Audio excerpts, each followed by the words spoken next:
I'll just say, Dee, you want to tell us what's coming up? Now, what's coming up? So we'll have, Just community questions. just our first ever That's it. episode fueled entirely by community questions, and we'll have a little bit of news to go alongside it. Yeah. And that's it.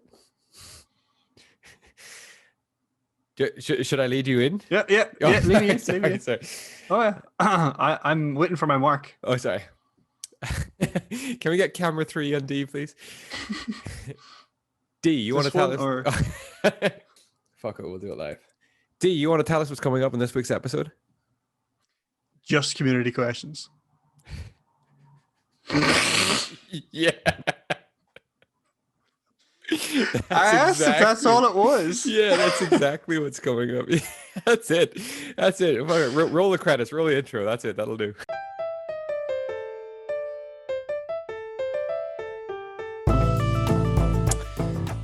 Hello, everybody, and welcome to the Empty Promise podcast. My name is Chris, and today I am joined once again on the best show in the whole wide world by my best friend in the whole wide world, Mr. James D. Downey. Hello. Self praise is no praise, Chris. That's show in the whole wide world. I genuinely just took a little, not a stage fart, a mind fart. I had a little stage fart. It's stage fright, mind fart. Yeah. That was it. But you've combined them into something much better. I don't know if that's better. Stage fart. I had a little stage fart. Yeah. Oh, we're just teeing this up to be another classic episode, really. Opening night. The little stage fart. No big deal. No one barely heard it. It was just barely a squeaker. You're going to get that in the reviews in the morning paper, you know? Yeah. Callahan was superb apart from his one stage fart. It's like a tradition, though. It's good luck. It's like good luck to have a stage fart on opening night. So yeah, it's all good. So they say. So I hear thank you, everybody who is joining us on what is, firstly, the last day of February 2021, which was quick, which was seriously quick. It is a dreary but bright Sunday morning, I would say. Yeah. It's you dry. With that, yeah. Because you had issues with the way I was classifying my weather. Well, you described a fairly like what I would nearly call a crisp day as glorious, and I thought, well, like, if you're gonna hit glorious at that, like what's above that? You know, it's like rating a film, an average film, 10 out of 10. I'm like, where can you go from there? Exceptional day. I think glorious is better than exceptional, though, because it's glory. There's glory attached. It's not just exceptional, above good. It's that and there's the glory of God attached to it, Chris. Abysmal. He's abysmal. It's an abysmal day. Absolutely abysmal, meaning glorious.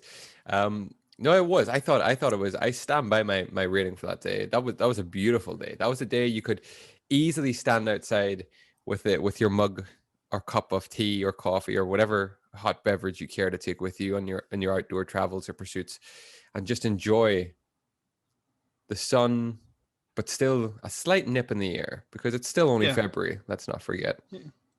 Let's not get carried away here. No. No, it was nice. We went for a walk that day. We enjoyed it. It was good. Exactly. Yeah, that's nice. It is we're definitely coming in like a lamb into this whole spring. And we're gonna go out like a lamb. Well, you don't know now. No. There could be an overnight storm that could arrive. Remember where you live, Chris. That's very true. That's very true. We're not known for our consistency in the weather, so. No, we're not. We're not. Just a week or two ago, we had like blizzards, mad snow, and now we're sitting in around like 11 degrees and balmy. A lot of people mistaking this for t-shirt weather already. I'm like, calm down. We got another couple of months to go. Settle yourselves. There's going to be the bastards out with the shorts already, and you know it. You just know it. Yeah. But don't get me wrong. I don't mind shorts because shorts are like a way of just saying, here you go. Look at my legs. Breathe a little bit, You're always behind fabric. Just breathe. I don't know if it's you for sure, right? But I'm nearly positive it was you took umbrage at people who wore hoodies and shorts. I'm nearly positive it was you. Ooh. And now I can confidently say that you're Ooh. probably one of those people at this moment in time who would happily wear Oh, is a hoodie and shorts. that's Yeah. nearly my daily attire, D. That's nearly my daily Yeah. attire. You know, it's like I'm warm upper half. My legs can breathe. I have the mobility and the functionality to move around. If I had to just take off for a run, at least I'm equipped in shorts. You know, I had to shake off on a run. Just I sort of just like have to. You know, the moment struck me. I had to run. Yeah. that kind of rings a bell. If any listeners and old listeners of the show, if that sparks, uh, you know, something in you that is something I have said, please let us know, because it definitely sounds like something I would say, D. Um, but anyway, D, a little bit February 20th on this day. I was speaking to you beforehand. I just said that like there's just so much death with her on this day, and has been recently. There's so much war and there's so much death. I don't even know if I want to read some of these out because they're just so sad. So what about this? 1984, the 26th Grammy Awards. Michael Jackson wins 8 Grammys. That's pretty positive. It's pretty positive. Good. He is dead though now, so don't forget that. Yeah, yeah, that's really true. On this day in 2013, 2 brains of 2 rats were successfully connected so that they could share information. What do you think of that? That's scary. That's weird. Yeah, right? Yeah. How many years away are we from Mega Rat? Ooh. Yeah. Or This is Pinky and the Brain. This is what this is. that sounds very They're creating the brain. Yeah. It's like how far are we away from being able to do that with human to rat or human to any animal for that matter, and and share our information with bovine even, you know? Human to rat is a very interesting combination. Yeah. I was thinking human to human, but No. Human to rat maybe. I'll give you one on this day. Like 1991, the Gulf War ends after Iraq accepts a ceasefire following their retreat from Kuwait. So there you go. Everything else, I just see massacre, casualties, death, forces. And I'm just not going to read them out because it's a positive day. You know, it's a big day for us. Mm-hmm. So that's her on this day. Let's not bring the mood down. It's also is today no, it's not a leap year. It's not a leap year. No. A leap year is 29 days. Let's bury our heads in the sand and ignore all the pain and suffering in the world and move swiftly onwards, Chris, shall we? It's what I've been doing for the last year, D. Yeah. Yeah, so I think we can break into a little bit of news for this week because we have got a lot of community questions to get through later on the show. So why don't we start with some news of the week? You happy enough with that? I got one. Yeah. I got one that's going to cheer you up, maybe. Oh, maybe not. Good. Yeah. We'll see. Interesting opinions going on here. Disney's animated hit, Frozen. Yeah. You may have heard of it. I have. I've never seen it. But I've heard it. I've seen it like 40 times because there was kids in our house at the time. Yeah. That's everybody's excuse. Oh, the kids are watching it. You know? Oh yeah. I'll put my hands up though. If it's on, I mean, it'll be watched. I've never seen it. I've never seen it through start to finish. I just know of pieces of it. See, now you're starting to slip, Chris. You've seen more of it than you cared to admit previously. I don't know how it ends, put it like that. I have no idea where the show goes. No, that's the best part. Never mind. Apparently, it has assisted researchers analyzing the 62-year-old mystery of... Have a guess, Chris. We've covered it on the podcast previously. Prior. Is it something to do with snow? Is it like cold water treatment or therapy? No. Am I along the right lines? No. No. Snow is closer. Snow is key. Making snow? I don't know. Does Elsa make snow? It's to do with simulating snow. Oh, okay. Is what the news is to do with. Listeners at home, Put your guesses in now. It's 60, of course 62 years. Yeah, 62 years. Actually, that's probably the more important part. Think it's what happened 62 years ago, but they're still talking about today with snow and cold I am so confused right now, D. and mountaineers and a mountain. Dyatlov? Dyatlov, They're using the mystery Frozen of to help Dyatlov assist Pass. Dyatlov? Well, yeah. Well, it's kind of like what I mentioned. It's to do with the technology that Disney used to simulate snow. Right. Apparently, researchers looking into one of the theories behind the Dyatlov Pass incident drew inspiration from one unlikely source, that being Disney's 2013 hit film Frozen. John Gome, head of Switzerland's Snow Avalanche Simulation Laboratory, and Alexander Puzrin published the results of their findings last week in a paper, which has a very interesting name: Mechanisms of Slab Avalanche Release and Impact in the Dyatlov Pass Incident. Very specific, that paper. You can't get that confused Yeah, with something I else. love scientific names of papers. Yeah. Like sometimes Like, I hope they go for like a, like just like a fucking, I don't know, like a stupid Hollywood name. Like, like you're not going to Frozen or something like that. Yeah, you're not going to walk into, like, imagine walking into a library and requesting that paper. I'm looking for what is it called? Yeah, excuse me. Do you have the Mechanisms of Slab Avalanche Release and Impact in the Dyatlov Pass Incident? Yeah, do you have anything on that? And they're like, we have a book on weather. yeah, here's a book about snow.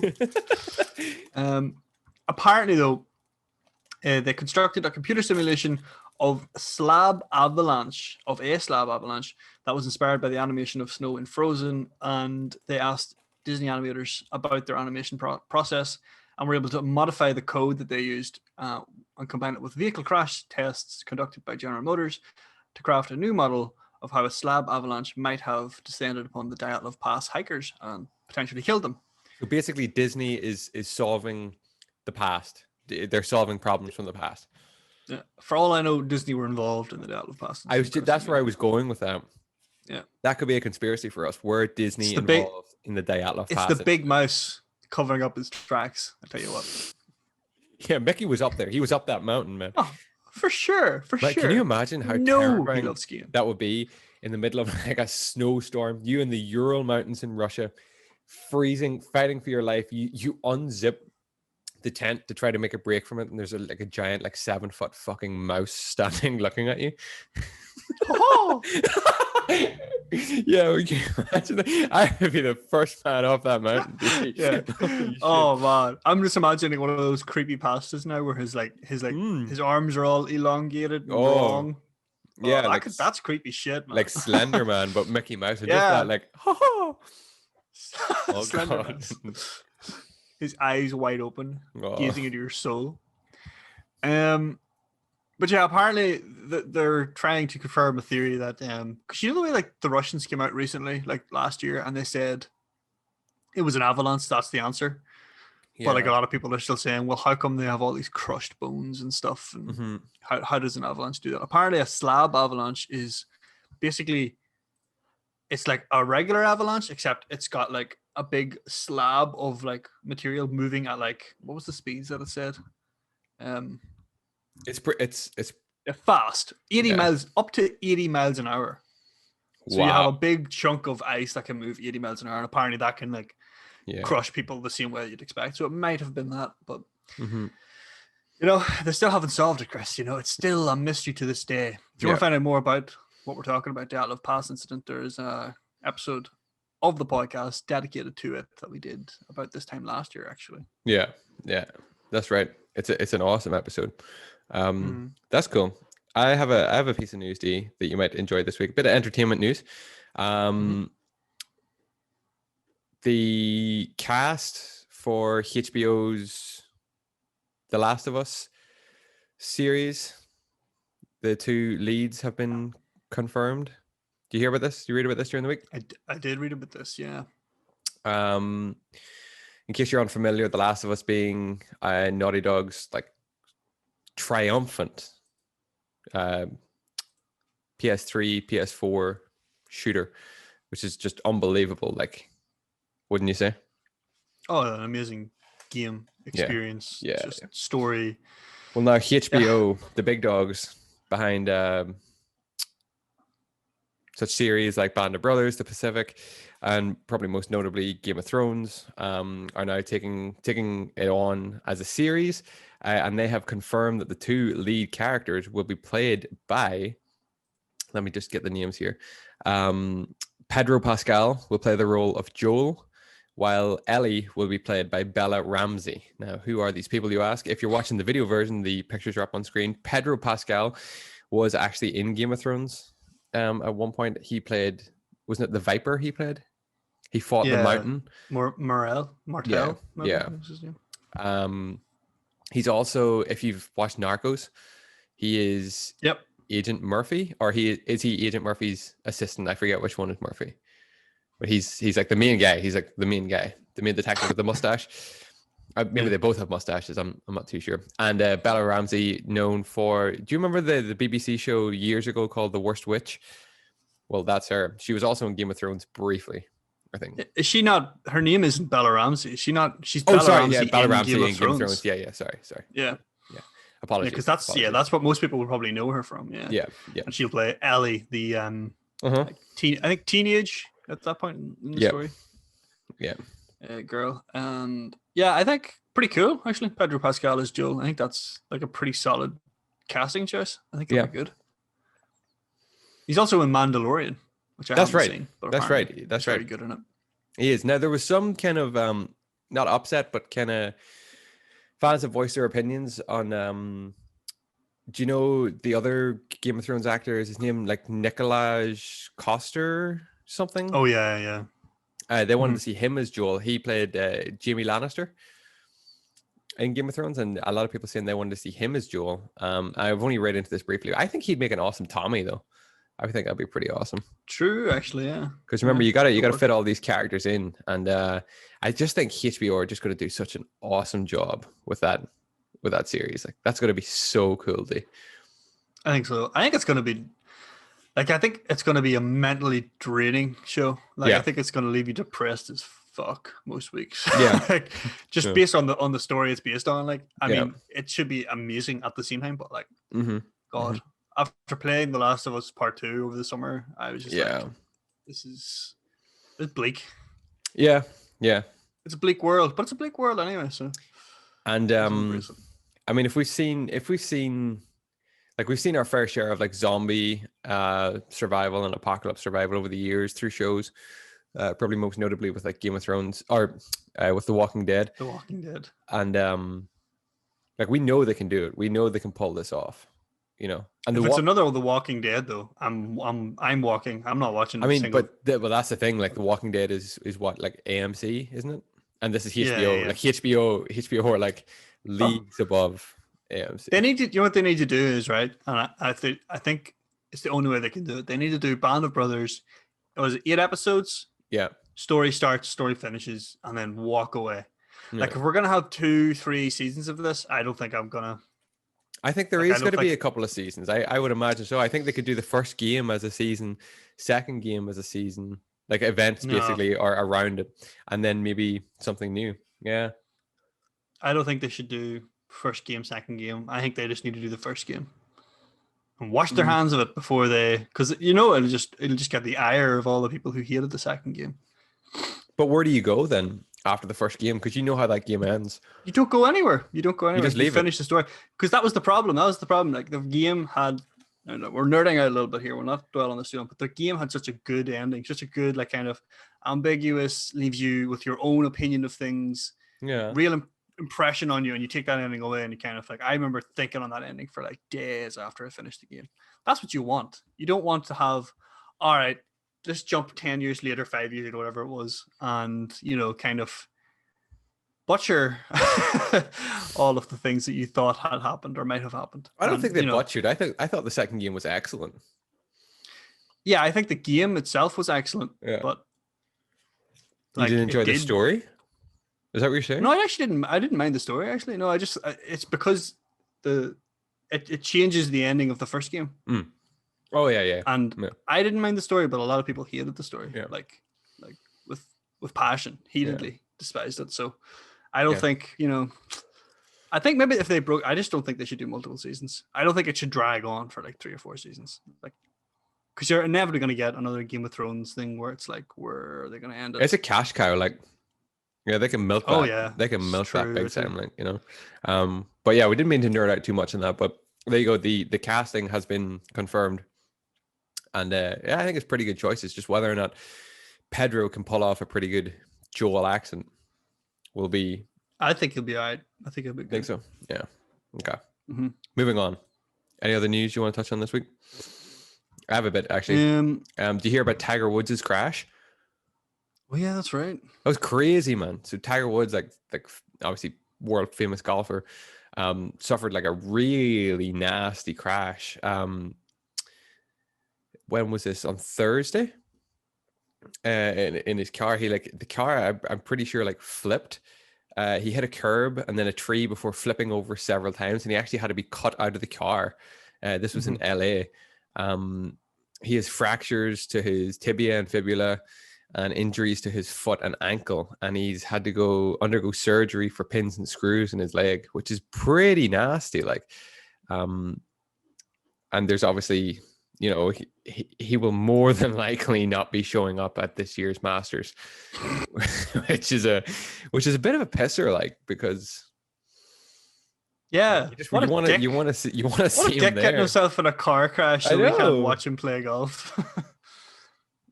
Yeah, that's pretty crazy. Hey, big sporting news. Well, I mean, it's about all the sporting news really, because there's no sport happening at the minute. I mean, you got Premier League, but who really cares at the minute, Not me anyway, that's for sure. Yeah, it's pretty crazy though that that happened. But like, yeah, it seems like at least he's gonna pull through. Like, yeah, it sucks that all those things are happening to his legs. Did you watch or did you see anything from the Nintendo Direct that happened during the week? I seen a short recap on one person being disappointed. Yeah, that's about it. Yeah, I heard that too. I just don't think it lived up to. A lot of people were kind of wanting to hear more or hear something on Breath of the Wild 2. But it was just said that more detail would come in 2021. There was nothing. There was no confirm as to whether there would be an actual release or whether the game. I'm pretty sure they brought the guy, like the director of the first game, out, and he said, "Hello, I'm blah blah blah, director of Breath of the Wild." Right. And then he said, "But we've got no information about it." So everyone felt a little bit baited after that. Okay. Yeah, I didn't pay too much attention to that. I don't really tune in for those. Skyward Sword, The Legend of Zelda Skyward Sword, is launching for Nintendo Switch on the 16th of July. And this time the motion controls being optional. They weren't optional when they released it on, like, what was that, Wii or Wii U? Or yeah. And obviously Splatoon 3 and Super Mario Golf, which I'm really excited for. So Mario Golf Super Rush or something it's called is obviously going to be awesome. But that's it. That's really all I took away from it. There's a bit on like Animal Crossing and its crossover with the Mario Kingdom. But that was it. Pretty disappointing, if you ask me. That's our opinion on disappointing Nintendo. Yeah, Chris. Yeah, go on. Gwyneth Paltrow. Oh, fan favorite. Oh, I think candles. You know what? I think I know where you're going with this. She had a lot of heat this week. She got a bit of flack. All right. Was this to do with her diet?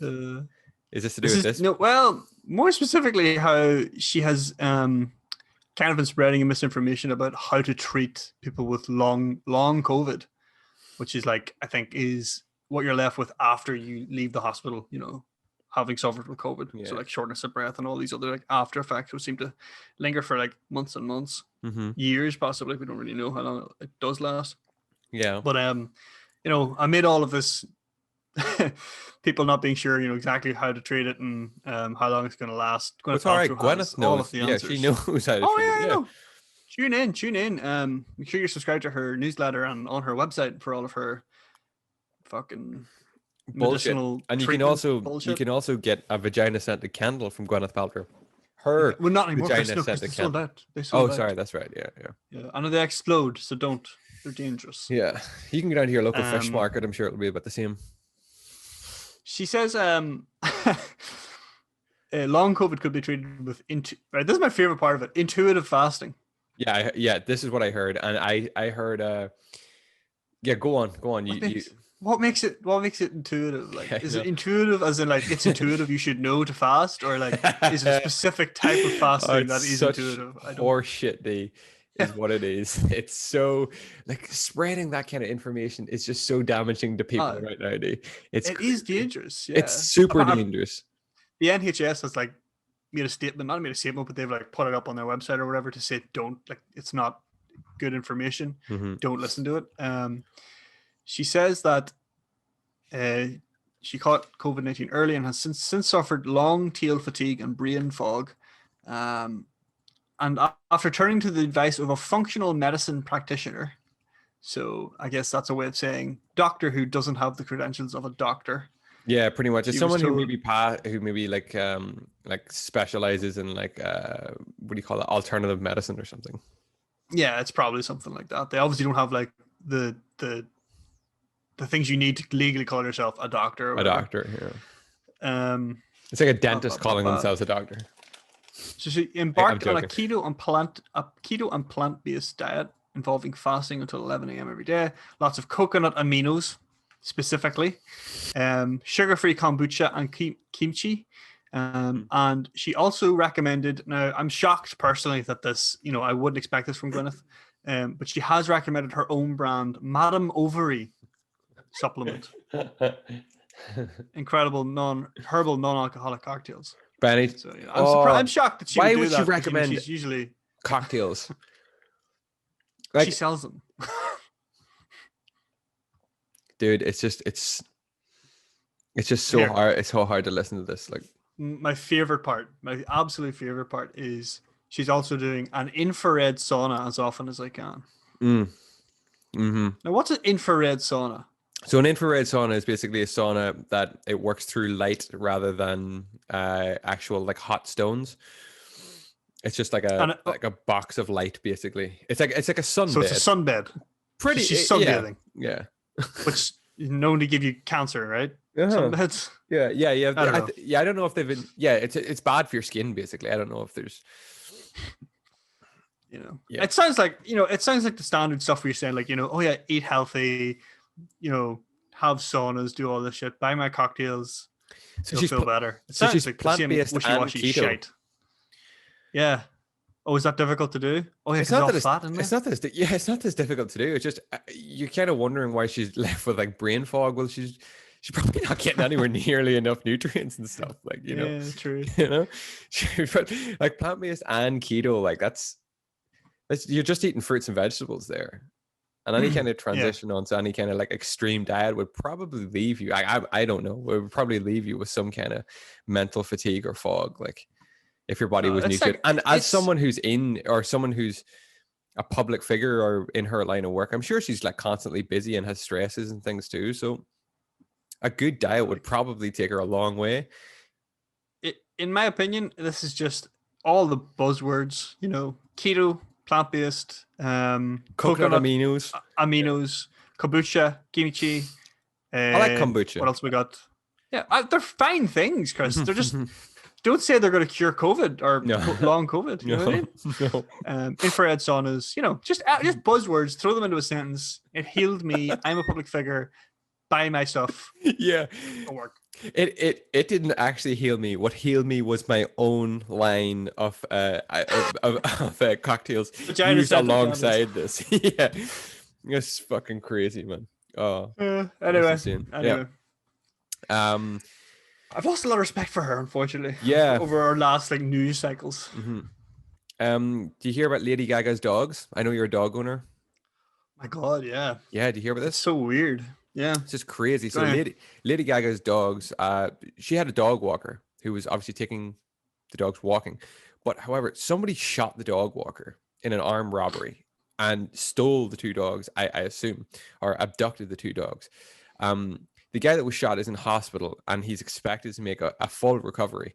But the dogs obviously weren't. So Gaga put up a $500,000 reward for her dogs, which is insane.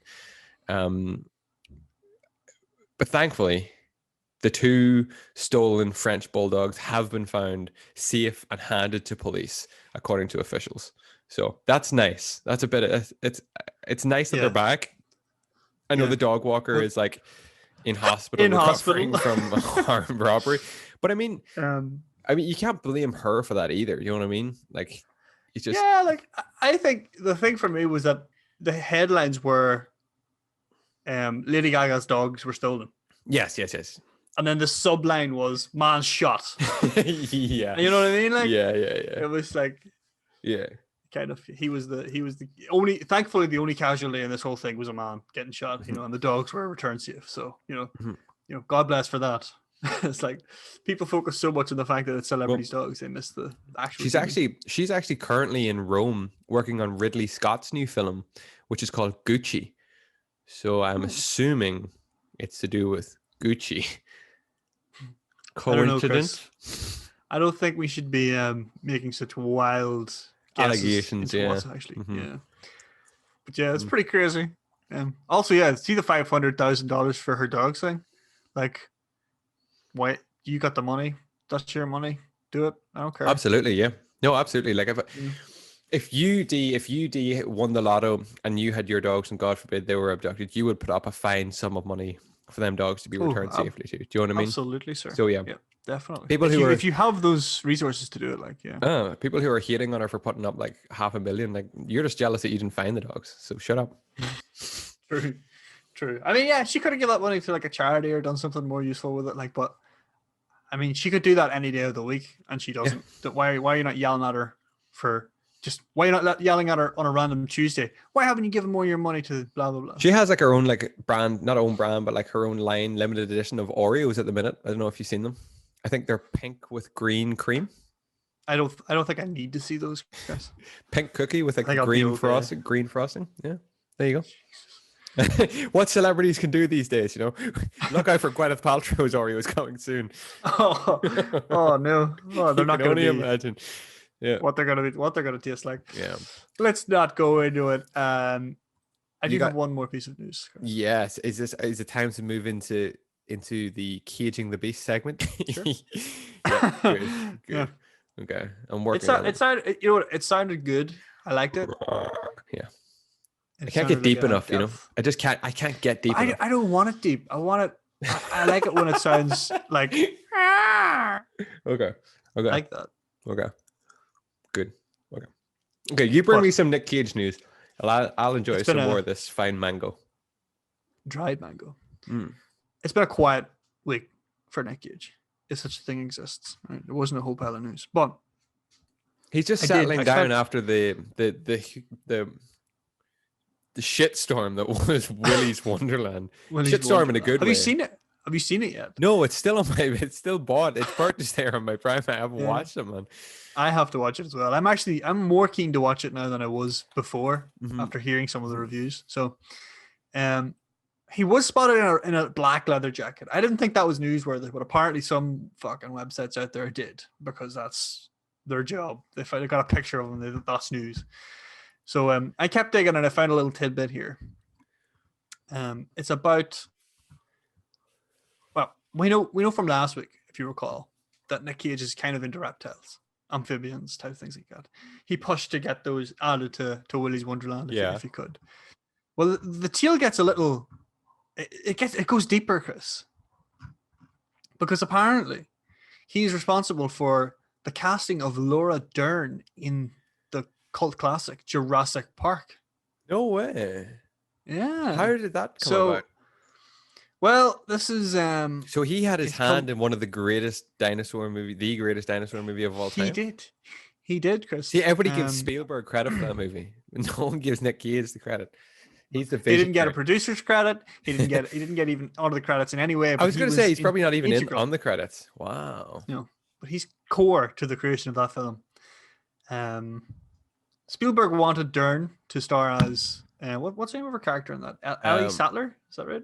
Oh, well done. Yeah, that's tremendous. Oh, it's on my screen. I just see the Oh, name and I okay. picked it. I was like, and you know what? I watched Um, this movie last Sunday, D, and I still couldn't tell you. really? I was There too you go. transfixed with Woody Collins' performance.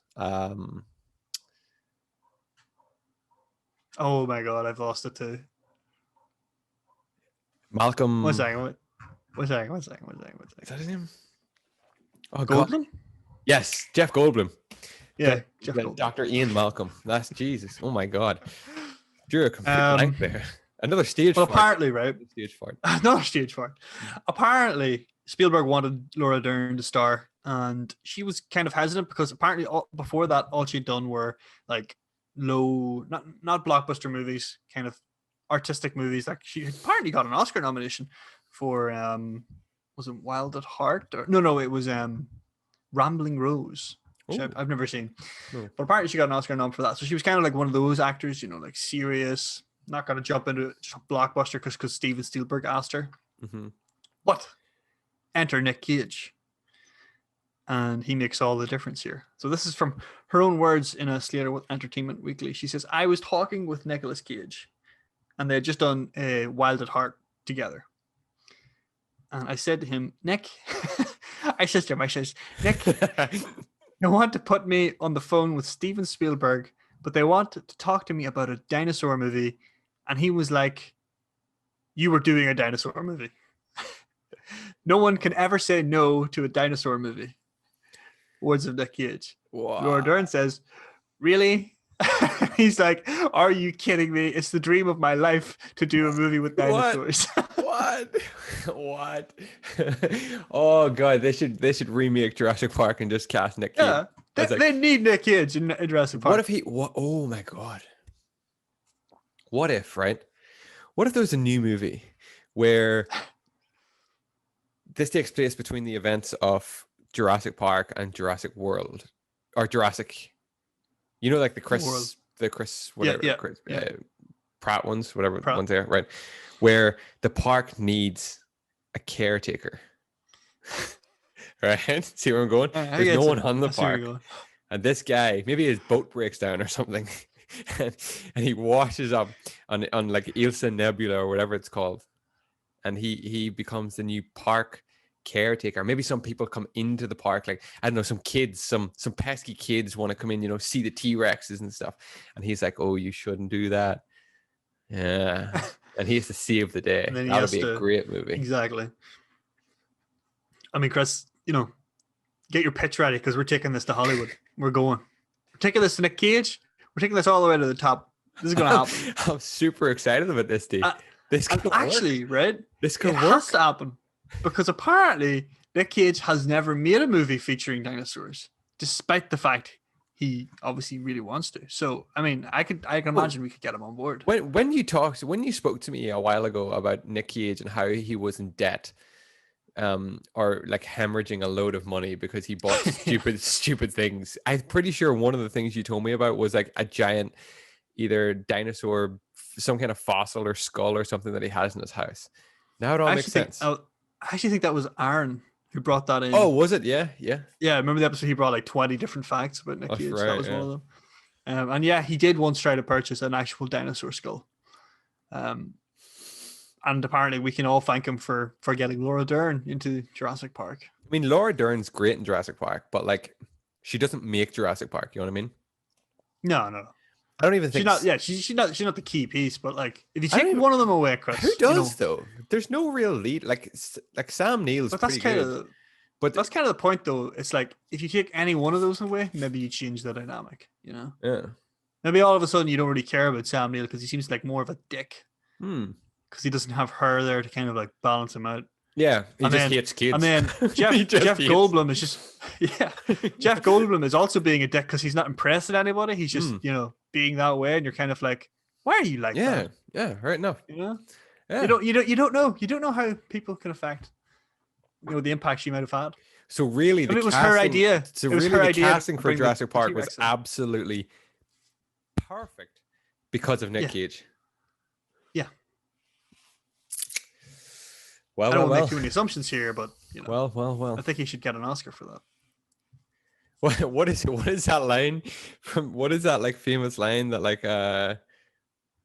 Goldblum says in Jurassic Park? It's like you spent too much time asking yourselves if you could. You didn't stop to ask yourselves like whether you should. whether you should. I just Yeah. feel that this somehow applies to Nick Cage. To Nick Cage. What have you done, Nick Cage?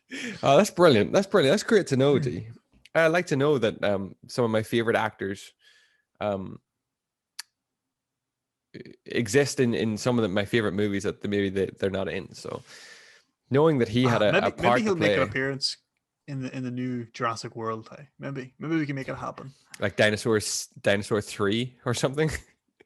Dinosaur 3. Yeah, he just plays Dinosaur 3 in the background. You know? Camera pans across Dinosaur 1, voices 2, 3. Yeah, he voices it. Oh yeah, But he doesn't do like any actual speaking. He just does dinosaur noises. But it's Nick Cage making the dinosaur noises. That's what I want. Yeah, In the next that's Jurassic what we World need. movie. Yeah, I tell you what. All 3 Jurassic Park movies are now available to watch on Amazon Prime. Not an ad. I was about to say, like, what a sponsor! What a little drop in. If we were thinking ahead. Yeah, so there you go. That's terrific. What a fantastic bunch of news we covered there, D. I feel like we just had everything. Yeah, I think you're right. I think we really knocked it out of the park this week. You know. Oh, what a great podcast we put on. Okay. Before we get into the fun and the nitty gritty of this week, let me first say that remember you can find the video version over at youtube.com/Empty Promise Podcast, and the audio version is available on any podcast hosting service. Get in touch with us like so many of you have done through our social media sites. Instagram and Twitter work best. Just search for the handle Empty Promise Podcast. Take us with you on the go. Let us know where you're finding us. Let us know where you're listening to us. Tell your friends about us as well. If you're not subscribed to the channel, do so. If you're listening somewhere that you can give us a rating or a thumbs up or a liking, please do so. It helps us out tremendously. And you can also hit us up on our email if you have any questions that you want to email to us. And our email is Empty Promise Podcast at gmail.com. That's beautiful. And with all the ads out of the way, it's time. It's time. I'm so excited for this day. The only thing I'm sad about is that we couldn't actually be together across the table from each other for this one. I feel like we'd bounce off each other quite well for this. I think we would bounce it off the walls because we were together. I think so. All over the place. But here we go. On dried melon. Mango. Dried melon. Mango. That's a good one, man. I don't think it is. I mean, melons are like 80 to 90% water, right? Like that's all you taste. I don't know if that's possible. Yeah, I don't know if it's possible to dry it. Can I dry a melon? Maybe. I'll look into it. Episode 124. We'll have an answer. Episode 124, the dehydration episode. To dry a melon. We just dry random things. Oh, I could get a what do you call that? A dehydrator. It's like lines of food. Will it dehydrate? This is how we come up with ideas for things, like a pure joke, and then all of a sudden it's like, wait a second, I could get a dehydrator. You remember the channel like Will It Blend, and the guy just puts stuff into a blender? We could just do Will It Dehydrate? Okay. How do you want to do this? We have got so many questions. There's so many questions. We're so thankful that so many of you have got in touch with us. I think we're just going to jump right in, Chris. You have the list there. Do you have the list as well? Do I have the list? Oh, yeah. I sent you the list. Yeah. Yep. Yeah. Oh, yeah. No, because I was thinking I thought I had to have it ready to. No, I have some. There's also some extra ones, Steve, that you wouldn't have seen that came through later last night as well. So we'll get through a couple of curveballs. I like it. We'll get through as many of these as we possibly can. There's no promises that we'll get through each and every one of them, but we will get through quite a few of them. And some of the questions that were coming through, we had already answered previously on other podcasts, so I've kind of left those out. So if you don't hear your question coming up, that is just the reason why. But yeah, here we go. Where do you want to start, D? Let's start at the beginning. In the beginning. I don't know where's a good place to start. You want to pick out you want to pick it? Okay, I'll tell you what, give me a number between 1 and 45. 7. 7. Good. Okay. Lucky number 11. Here we go. question. When is the next gaming episode coming? Please keep up the good work. When was the last gaming episode? Yeah. We haven't done a gaming Far episode away. in a while. Yeah, it's Probably a while away. Yeah, to be fair. It's not something we really touch on anymore, is it? No. Well, I mean, we touched on it today a little bit with Nintendo and The Last of Us a little bit. But like a full-blown gaming episode, I don't know. We have some stuff. Probably. Go on. Sorry, yeah, probably what you want, what would probably satisfy that a lot better are like the videos that go up very occasionally, like the Tomb Raider ones that you've put up and stuff onto the channel on youtube.com/Empty Promise Podcast. Not an ad. Not a plug. Yeah. I think you're right with that. I don't think we'll do like a necessarily gaming heavy episode unless maybe like I don't know, maybe like what's the next like huge like we did like a lot.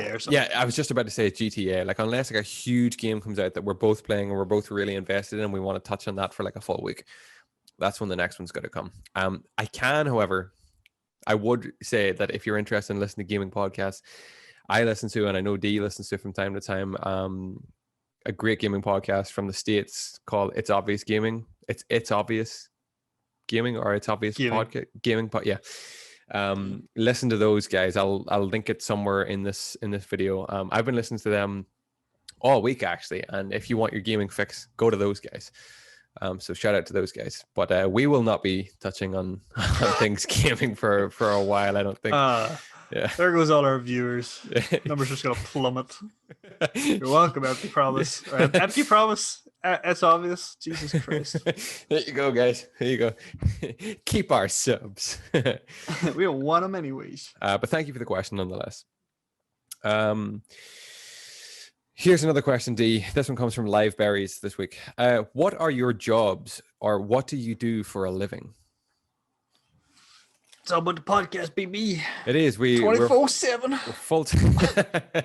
We're full time now. Yeah, we've made the transition, both of us, to do full time Zoom podcasts as our profession. We are severely overworked and underpaid at the minute, but and you'd probably think the finished product would be a lot better considering the time we have available to put into it, and yet here we are. I genuinely don't know what D does. Oh, he is a software. Oh, yeah. Computer is, that's the answer. Like, doesn't matter what I tell you, it's all anyone ever takes away. I do computers. Software developer. Yeah. Developing the software. I still don't fully understand what he does as a job. I know he works in an office. Do you ever watch Friends? I do what Chandler does. Yeah, that's it. Like I no idea. Yeah. Statistical analysis and something. Mm-hmm. I used to work. Don't worry yourself about it. I used to work in retail management, and I've since transitioned from that back into gym work. I'm a qualified personal trainer, so that's what I'm doing now. I picked a pretty good time, global pandemic, to move back into the fitness industry. But I think once things start to pick up again, I should be fine. But that's it. That's what we do. They are our jobs. They support us. They support this podcast, or does the podcast support our jobs? Well, it's difficult to say. But every spare moment and every spare penny that we have goes into this podcast. You better believe it. Yeah, exactly. Thank you for your question, Live Berries. Appreciate that one. You want to hit? Have you got the list in front of you? No. Yeah, I got it. Okay, yeah. You pick one. Call one out to me. Yeah, you give me a number. Between you said 1 and 45, by the way. I do not have 45 questions. Yeah, I know, because I only sent you some before the rest of them started flooding in last night. Son of a bitch. Yeah. No, you hit me up. Okay, let's go 21, because 21 was a good year for me, I think. Ooh, not 1921, 21. but like my 21st year on the planet. This is a good one. From Chris86 Cassidy. Area 51, aliens or no aliens? Area 51, aliens or no aliens? Yeah. Big conspiracy head. Chris? Did we ever do Area 51? I don't think we ever did it specifically. I don't think we did it specifically. We kind of covered it in the Bob Lazar episode. Yes, that's right. That's Um, right. and I know that we covered it on the news for a while because there was that whole like storm Area 51 or raid Area 51 for like a couple of weeks. Yeah. And nothing happened. So No, somehow I can understand why that whole plan never came together. It was um airtight. I think the question should be Area 51 question mark. Aliens question mark, no aliens. Well, like they know Area 51 like physically exists, Yeah, but like, true. is it actually called Area 51? Probably not. It's probably called like Air Force Base fucking Charlie Zeta Delta or something like that. Yeah, true. But like, I would say, right, putting Mm. on my conspirators hat, Oh I would yeah. say, even if even if I was kind of convinced it was a conspiracy, I still don't think aliens, like like aliens, possibly like if I'm really kind of stretching what I would accept, like possibly UFO stuff, Yeah. like remnants, crashed Agreed. things, Agreed. you know. Aircraft. But like Aircraft is what I would believe in. Yeah. Pretty much. Look, I find it hard to pass off Bob Lazar's evidence. I know some of what he's saying is complete. Like it sounds like the man is like oh huffing yeah, crack, but I just find it hard to completely wipe that like clean from my mind. Like there's nothing there. I think, as you say, aircraft, space travel, maybe crash remnants, things like that. Definitely, I think they could be maybe concealing whatever. But like, is there like a little like gray alien on a table? No, I don't believe so. yeah. Yeah, Maybe. I think that's. I mean, you never know, but like, yeah, Yeah. I don't think there's that. Yeah, No. I think maybe it's like remnants and like experimental things that they're designing and working on and stuff like that. Yeah. But then my most popular conspiracy about Area 51 is that like they kind of let everyone believe that it was UFOs Oh because yeah. that way anything that they actually developed they didn't want people to know about, like flying aircraft, people would just go like, it's a UFO, it's Mm-hmm. aliens, and they're like, Mm-hmm. sure, it's not our super secret airplane that we're working on to spy on the Russians. It's just a We actually said that we were UFO. going to touch on. Remember, like there was our documents lifted there recently. Oh yeah, the black vault, I think it was Yeah, called. that should definitely be a topic we cover soon, man. I'd like to touch on that. But to Chris Cassidy, Area 51, aliens or no aliens? I would say no aliens. No aliens. Yeah. Yeah. Thank you for your question, though. Greatly appreciated. Here's one for you, D. What is your favorite word in the English language? Ooh. That one's from Um, Michelle Callahan. Thank you. it's difficult to pick just one. I know. Uh, so many words. Discombobulate. Ooh, that's a good one. Is there a word you think you use more like an outside word that you kind of use more frequently than others? Like I'm not talking about like the or and or to. I'm saying like a word that you The. I'm talking like a word that you kind of know it's not quite right. Not quite right, but like what am I trying to say here? Like a word that like maybe it's just on the cusp of your vernacular, you know? Vernacular. It's a good one. Thank you. Like spelunking is a good word, D. Yeah. I get what you mean. Like it's a word that you might use when other people go, "What are you talking about?" Mm-hmm. Again, like what? Mm. In work, I always have to talk about like implementing. Oh, We implement implement. things. Yeah. I think I use phrases though more so than words, which is a shame. Yeah. No, I'm a big proponent for phrases. I like phrases. Really? Yes, I think you can capture a lot more with a phrase, like a well-known phrase, than trying to describe it yourself from scratch. Like if I said The to you, difficulty is remembering the phrase. yeah, that's true. Yeah. I know I use phrases more so than I use like specific words. I can't think though. Like a Of a word in the phrase. I used to use like when I worked in retail, I would have used like touch base a lot. Like when you Oh like yeah. got to touch base. Which looking at it now, I'm like, what the fuck are you saying, man? Like, you know, Oh no, yeah. We get that a lot as well at work. It's like, I think yeah, it's well, no, just we'll We'll circle around and we'll touch base. Exactly. Tomorrow. We'll circle back around. Yeah, or we'll put a pin in that one. Like what? Yeah. Like what? Like what? Like, what are you saying? You know? I guess it is useful though, because when everyone's using it at work, then it's like a work term, and it's kind of like it's easier. It's kind of what I mean. It's like, oh yeah, what you're really saying is let's touch base on that tomorrow. You're saying I'm couldn't be bothered right now. Like Exactly. later. That's it. Yeah. Just put this off. Yeah. Yeah. Just handy having those words. I honestly, like, if I had to pick a word, I don't know if I can really pick a word. You got to pick a word, Chris. I picked a word. What's your word? Implement? Discombobulate. Oh, discombobulate. Oh, yeah, shit. Simply because of Sherlock Holmes. Discombobulate. Discombobulate. I don't know. I think like maybe. Oh fuck, man. This is like some serious pressure. Like, and you know what? I had time to think about this too, and I just didn't, because I was like, I know loads of words. Oh, so many words. That's your problem. Too many I don't words. know. You're a thesaurus over here. Yeah, I do. And then I use a word and I'm like, that's a good word. I've actually started saying good morrow a lot more than I probably should, as a greeting to my family in the mornings upon rising. Like, good morrow. I do it just to be a complete dick, but I enjoy it. Is it starting to escape now, that element? I know That's you're genuinely exactly saying it. that's exactly what's happening. It starts off as just like a joke, or just to be a fruit. And then all of a sudden, it's made its way into my vernacular. Yeah. Don't know if I That's enjoy it though. Good morrow. Good morrow. That's like an archaic word. Those are sometimes fun. Like just like using Archaic. something. Like, that's a good word. That is a good word. Oh, I tell you what word I like. Thalassophobia. Oh, that's a good one. Mm-hmm. Fear of like deep water, isn't it? That this man knows. This guy knows. We've discussed thalassophobia on this podcast. We have, yeah. Previously. Mm-hmm. Thalassophobia is a fantastic word. It just rolls off the tongue, you know.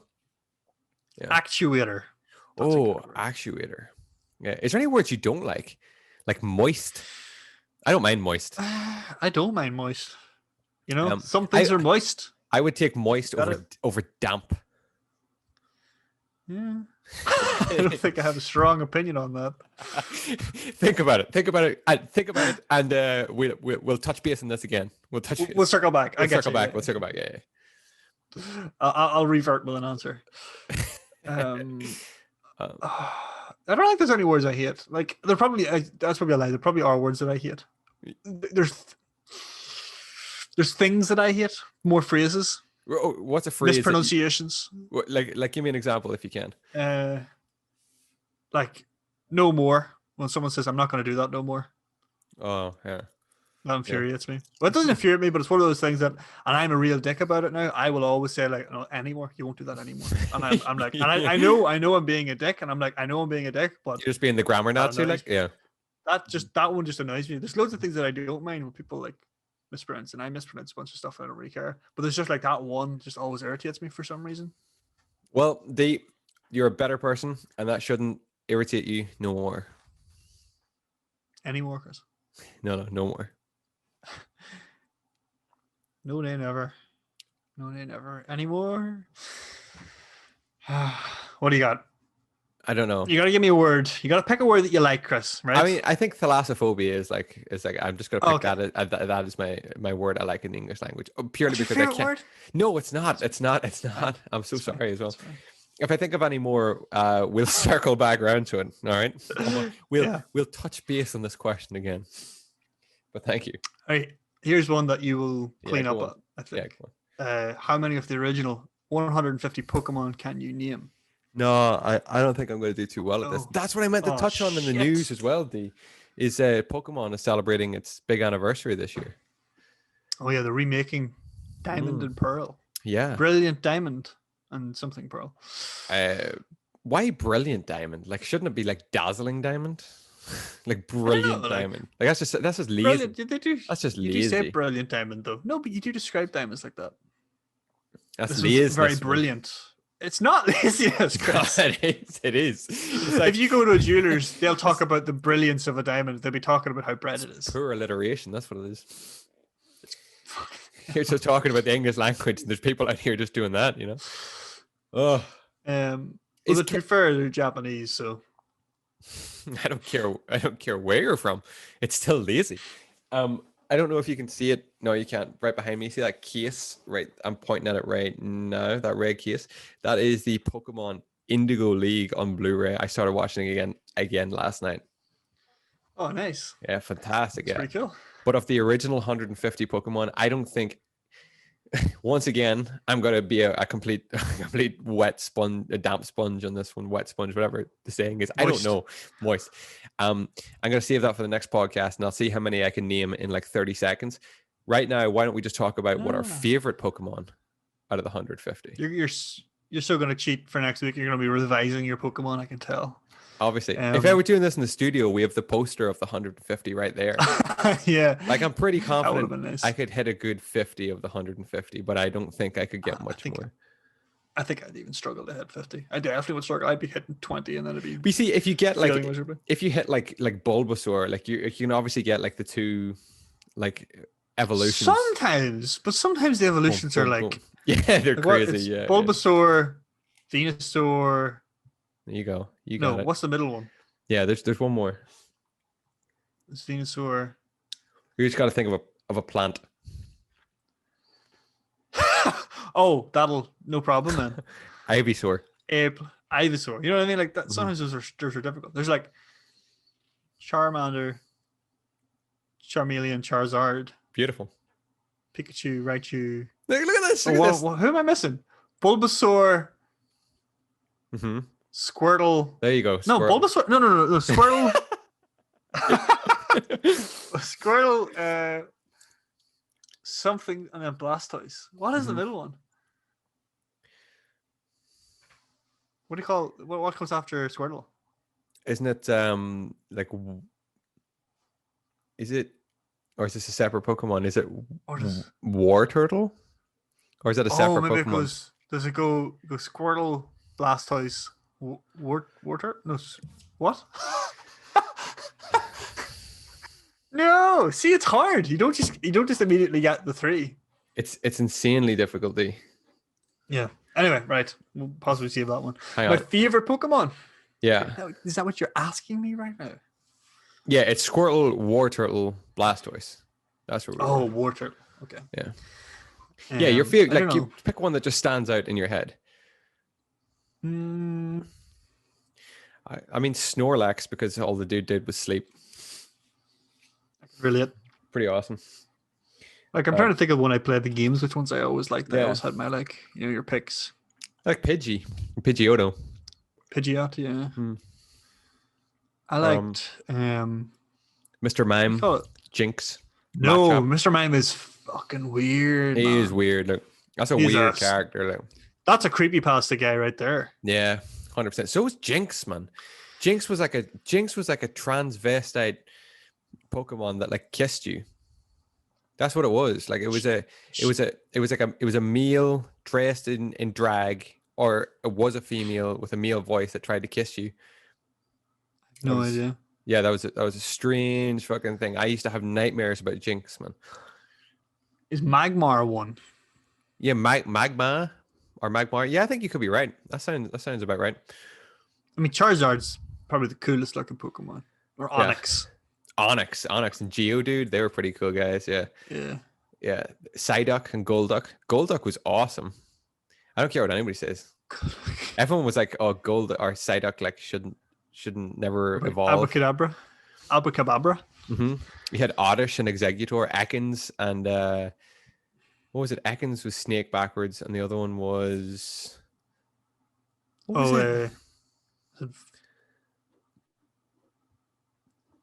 No, I can't think of it.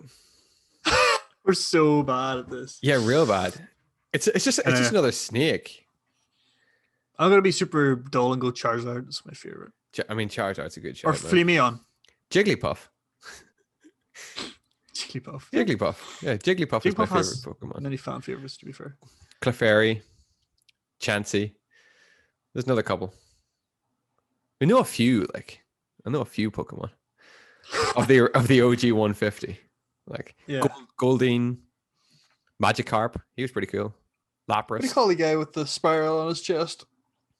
The Spiral. Yeah. Blue guy with Oh, spiral on his chest. like Yes. Poliwhirl. It was like Poliwag, Yeah, Poliwhirl, and Poliwrath.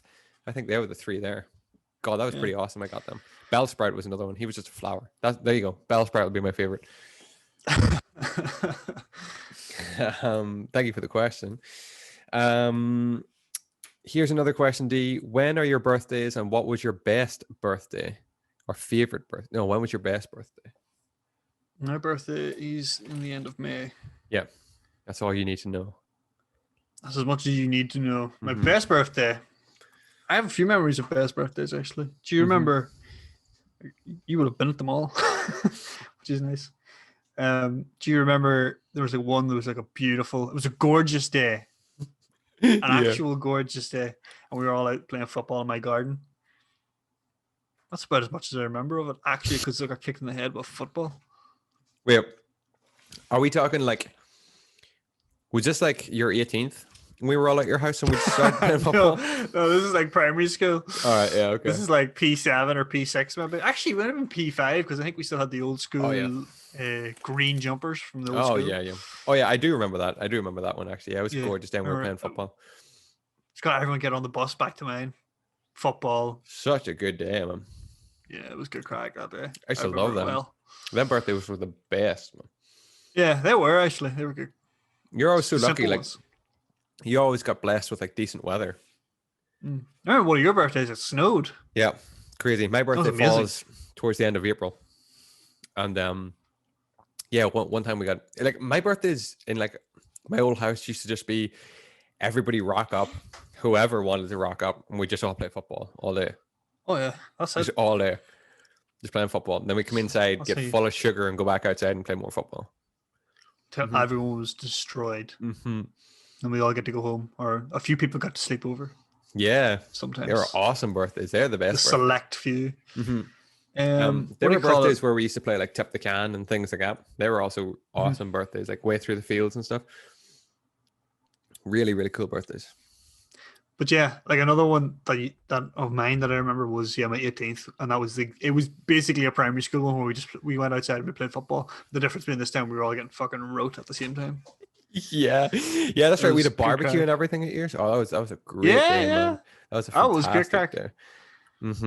Everyone got thoroughly drunk, including I had like loads of like aunts and uncles over as well, and they all got like wrote. We were all sitting around the table talking absolute nonsense. Till, like, that was the first time I ever tasted Sex on the Beach. That's McKenna's Sex on the Beach as well. That's what it was. Which was like 90% vodka, and then I don't even know what else goes into a Sex on the Beach. I know what it was, but it was good. McKenna, I remember this so well. So we were like the party that started at like 5 or 6 or something like that. And McKenna landed in my house at like 2:30 or 3, like 3 bottles of vodka and already in him. Ice. Yeah, not in him, with him. And he was like, "We're gonna make cocktails," and he made like Sex on the Beach, and he made Fat Frogs. Oh, Fat Frog! Yeah, it was him and Luke Dickinson came down. They were both down at that time, and we just drank those. He was making them, and he was like being very, very liberal with the fucking vodka he was putting in. Jesus Christ, they were. Yep. Those were death bombs. Those things, and he took most of himself. Yeah. Dived over a fence, cut his whole legs up trying to get the football because it went into the field. Yeah. That's it. Oh man. That's something this is a random kind of memory, a little tangent, but that's what it was growing up in the countryside. Like when we'd walk to the shop, I was thinking about this the other day. Like someone would always have a football with them. Didn't matter whose house you went to. Somebody, it was just like a rite of passage to bring a football if you walk to the shop. And like every just kick it up the road. Every 500 yards, the ball would end up in the hedge or in a field, and someone would have to go in and get it and come back out. And the journey that should have taken you I don't know, 30 minutes to get to the shop was now taking you like 90 because you'd stop whenever you found the curbs and you'd start playing fucking Kirby for a bit. That's right. That's right. Yeah. Oh God. Yeah. Simple times, man. Jesus. Oh yeah. Makes us sound really fucking old, but we're not old. We're not old yet. Oh, we're old. You better believe it. Um, that was a pretty good birthday. Nothing else really sticks out like in mind as like a. What about your 18th? It was good crack as well. Yeah, that was a pretty good one actually. That was one of the first times I drank tequila, and definitely the last time I've ever drank tequila. Yeah, I got destroyed on I tequila. think we've told that story in this podcast a few times, but we had similar thing, big barbecue at the house, put up a couple of gazebos and stuff, and Do you remember we literally just found like a big, I don't even, to this day, I don't know what it was. I don't but it know was a what that big, was, like, D. Yeah. circular, like, it was a thick metal bowl. That's what Yeah. it was. And I was like, it was about like 4 or 5 feet in like diameter. Mm-hmm. We just Yep. dragged it into your garden and put a fire in it. Yeah. Yeah. And then like a couple of days later, the farmer who we had borrowed it off came Yeah. and took it back. Yeah. And not a word was said. Yeah. I don't know what that was. It was huge. It was like a cauldron. That's what it was. It was a Yeah, cauldron. that's what it was, a cauldron. Cauldron. We were just like, yeah, we'll just What take this and light a fire in it, and everyone can just sit around the fire. Yeah. Yeah, it worked. Worked a treat. It did, yeah. Yeah, there were some good birthdays, is right. But yeah, the birthdays of yesteryear, when we'd all just rock up at someone's house with a football and just play football or tip the can, or some of like the other guys' birthdays, like in our primary school classes growing up, were always like in the summer, and there'd always be like water fights and that kind of stuff. They were the best. They were the best birthdays. Just like what seemed like hundreds of people just running around the house with like water balloons and water pistols and Yeah. doing stupid shit. Like, yeah, they were awesome. Those are good. Really good. Then you had cake. So what was not to like? So, you know. Exactly. Thank you for the question. Next question. Very simple one. The Mars or Snickers? Referring Snickers. to the chocolate bar. I knew you were going to go for that straight off the bat. I knew that. I knew that was coming. Yeah. That's like one of my favorite chocolate bars. Like out of all chocolate bars is the Snickers. So it's literally no contest for me. I don't think you should even pretend, Chris, that you're considering it, because I'm pretty sure you don't like Mars. I do enjoy Mars, but it has to be a certain way. Like I like Mars bars when they're in the fridge. If that sounds weird. Okay. No, I kind of know where you're coming from. It holds its integrity better, and I definitely Yeah. prefer the Mars ice cream over a Snickers ice cream because there's more caramel. No. No. There's more caramel, but there's no nuts, Chris. It doesn't matter. It's the caramel. It's what wins on those ice creams. No, it is though. You're missing so much. You don't have the nut caramel chocolate combination. That's Chris. what the bar is for, not the ice cream. The ice cream is What do you purely mean? for ice cream, caramel, and chocolate. If I want the nut combo, I would just pick up a regular Snickers bar. I don't need hard, cold nuts on top of my ice cream, you know? You've never been more wrong in your life. I feel embarrassed for you, frankly. Frankly, my dear, I just don't give a damn. Yeah, I actually prefer the ice cream Snickers to the regular Snickers. Wow. You obviously can't eat too many of them because they sicken you, like, but they're so good. Again, I think that's where you're wrong. I think I could eat plenty of them. I don't know why they've never brought out like that in like a tub, you know, just where like the tub is like 3/4 full of like ice cream and then like a quarter of like just caramel and then nuts on top and maybe a drizzle of chocolate. That would be tremendous. The part of it is the fact that you get chocolate, nut, caramel, and the like nug ice cream in one bite. Like that's part of the experience for me. That's part of the trip. You know. But yeah, Snickers. Snickers is my answer. Okay. I would pick Snickers bar also. Yeah. I like. You gotta go pick. You gotta pick it up off the shelf. You can't do none of your preparation stuff, I don't think. No. You're fair. Okay. Good. I'll hit you with another one. This one comes from Louise Gary, and she asks, if you could live anywhere in the world, where would it be and why? Ireland. Really? No. Yeah. Well, it's kind of like I don't like mind living here. I quite like it. Mhm. Not people shit all over it because they're from here and it seems to be the thing to do is to shit on Ireland. If you're from Ireland. But if you're not from Ireland and someone else shits on Ireland, then you like have to take great murder them or offense. something. Yeah. Yeah, Absolutely. you know, you have to really take umbrage at that. But if you're in Ireland, if you're in Ireland talking to another Irish person and they say Ireland is shit, you say, "I know, yeah, it's awful." Yeah, you do actually. That's so true. Oh, miserable weather, just the worst. I don't know. Like, I think I've always wanted to go to Canada for like an extended period of time. That's I would like to that's one of live my in picks, the too. Yeah. yeah, kind of up in the mountains, not in the mountains, but like kind of not in the kind of cities, essentially, somewhere a little bit out there, experience some of the beauty of nature. So glacier lakes and all those things are amazing. I think I'd love to see those. And of course, just friendly people, aren't they? That that's also my pick is Canada, I believe, as well. I think yeah. I used to have this fascination when I was younger that I always wanted to move and live in the United States. But I think as I've got older and I've become a bit wiser to their laws, their government, the way of living out there is, I don't think I'd want that for any more than just like an extended break. If I had to like Yeah. settle down and live somewhere, I would definitely choose Canada, I believe. Australia has never interested me, but New Zealand definitely does. New Zealand, I think, would be second. I'm the exact same. Yeah. I can see the appeal of Australia. I just don't really fancy it. Hmm. Likewise. But New Zealand seems like it seems like the kind of like a chiller, more kind of out there experience. Yeah. A chiller, Australia. more out there, Ireland. Yeah. Yeah, kind of. Yeah, there You are know? a lot of similarities actually. Plus, I can take the Lord of the Rings tour anytime I want, and what's not to like about that, you know? You could But no, dig yourself a little hole in Hobbiton. don't need to tell me twice. Like, I think I would pick Canada or Rockies, somewhere in the Rockies, like the Rockies, Alaska maybe, even Alaska would be quite good. I could do Alaska.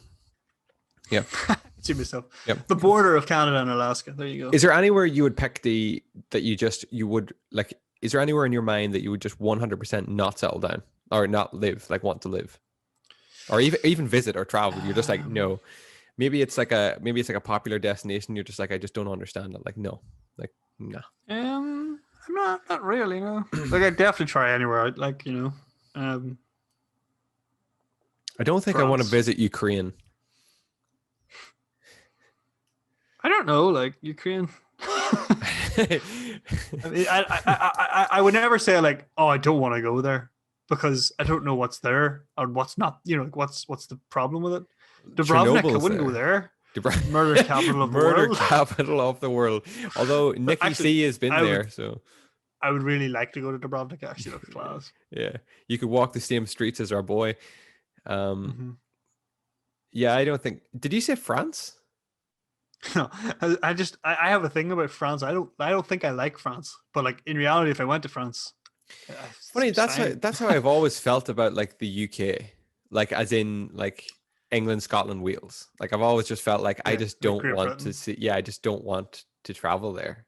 But I am like I'm like an Anglophobe or something like that. I would go to Scotland, I would go to Wales, and I would just circumvent England. I would even go to Northern England. Like I would go, I've been obviously to England, but I would go to like Northern England, like like Manchester, Leeds, Newcastle, all those places. But if you take me down to London and Essex and like what do you call them? Like what do you call them? Coventry. No. Yeah, I don't know where Coventry is. That South Sunny side where the Dover and all that is. Like Bournemouth? Like, no way. So you wouldn't go near Bournemouth? No, Chris, I wouldn't go near Bournemouth. I That's, have none of that. That's blasphemous. You're lucky I'm not sitting in the studio with Eddie Howe, well, God rest his soul, on the wall. Well, he's not at Bournemouth anymore, is he? He's also not dead either, but... God rest his soul. Yeah, I don't know. I have that feeling like I don't think I would never pick. I would never go like, oh, let's go to England.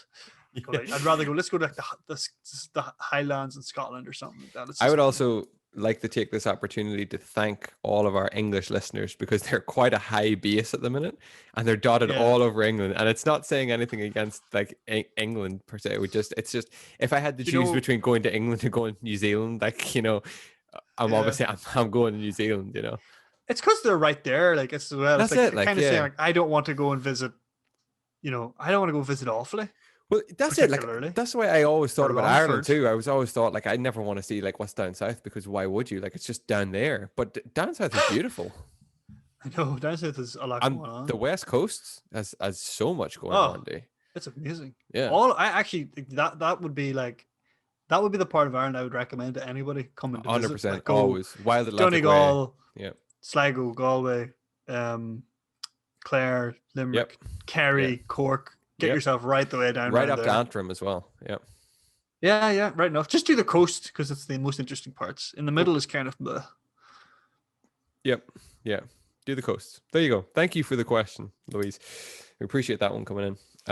D, I you forgot can the pick question. another one there while I Um. cross this off. Nope. How's about? What is your most unpopular opinion?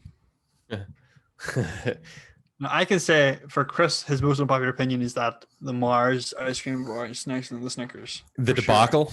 That debacle. There's a good word. Debacle is a great word. Oh, debacle's a good word. There you go. Told you. We're always circling back around. Most unpopular opinion. I don't know if it's an unpopular opinion, but it's more of a thought that we never visited the moon. Conspiracy theory? Yeah, I guess. I don't know if that's an unpopular opinion though. I don't think I like. It's kind of weird because there's obviously a lot of people who fervently believe that we didn't visit the moon, and there's obviously a lot of people who fervently believe that we did. Maybe a lot more people believe that we did, including myself. But like, I have a lot of. I think I believe in a lot more. Not I believe, but I'm more inclined to sway towards conspiracies and unpopular opinions. You know, that kind of way. I think, I guess an unpopular opinion I have is like being obese or being fat is genetic. I just can't. I can't get my head around that. And I think there's plenty of. You're saying that. Sorry, you're saying that it isn't genetic. Like No. It's just lifestyle. Yeah, which I know is not the case, but I can't get my head around it. I can't understand it. I don't fully understand it yet, and I'm trying to grow and learn that as a person and someone who's involved in this kind of industry to get my head around that and figure out the science behind it. But to me, it's just like I've always been of the opinion like you're just lazy, man. I would actually say that that's not an unpopular opinion, in that I think probably most people think that most people who are like not overweight or obese would probably think that. Yeah, exactly what you're thinking. It's just like, oh no, they're just people who are obese or overweight are just not exercising enough. Yeah. No, that's it. Like I'm always trying to learn more about this kind of stuff because I don't want to have these kind of negative opinions of certain things and think the way I do. I'm always willing to be wrong and willing to learn so that I avoid falling into those pitfalls. But the likes of like 9/11 was an inside job, like didn't land on the moon, JFK's assassination, that kind of stuff. Like that's my bread and butter right there. Yeah. That's kind of like you're open to that. You're open to that. 100%. Yeah. Mm-hmm. Do you have any unpopular opinions? Like I was thinking, I was not going as quite controversial. I was like, I like rain. I like Ireland's miserable weather. You know, that's not very popular. A lot of people like a thing that drives me insane is it's people a temperate who like climate. Yeah. You know, people who talk right. My sister moved to Australia. Right. That's right. She's living in Australia. That's right. And one of the things she says is so great about Australia is because the weather's so nice compared to Ireland where it's miserable and shitty. And I'm like, that's true. It is not great weather, but like, I would hate to live in like a warm climate where it is always like, you know, it's warm a lot of the time, not all the time. Would you? Yes. I don't know if I would. I despise the heat, Chris. It's not that I despise the heat, but the sun itself is such a powerful thing. Like it's powerful in the fact that like it is such a mood booster and an elevator. I think you couldn't help but feel happy. And I think science and studies have shown that people who live in like places where it's more sunny are less likely to suffer from depression and things than those who don't. Sorry. That's probably true, right? Mm-hmm. But this is why it is my unpopular opinion. Exactly. Yeah. I don't think for me that it has that effect. Like I think and possibly the reason is because I only ever visit these places, right? Because obviously we don't have that here. We get a couple of weeks of good weather a year, but I think I value those couple of weeks a lot more because I know you don't get it all the time. And I really I really enjoy the good weather in Ireland because it's like such a rarity. Yeah. Whereas if you were over there, like it is the standard. It's what you would expect day in, day out, right? And I guess you probably could get a bunch of health effects, benefits and stuff. Mm-hmm. But for me, I'm just like, I don't operate well in the heat. It annoys me sometimes when I'm like, "Ugh, I have to go outside now and like do stuff. Hmm. I love going outside. I love going outside with a hat and gloves on and being like getting that sweat up inside of your coat. I no, I understand that. I thoroughly enjoy that too. That's a nice feeling. Like, yeah. Yeah. But at the same time, I probably don't go out as much as I should because it's cold and I don't want to, you know. Mhm.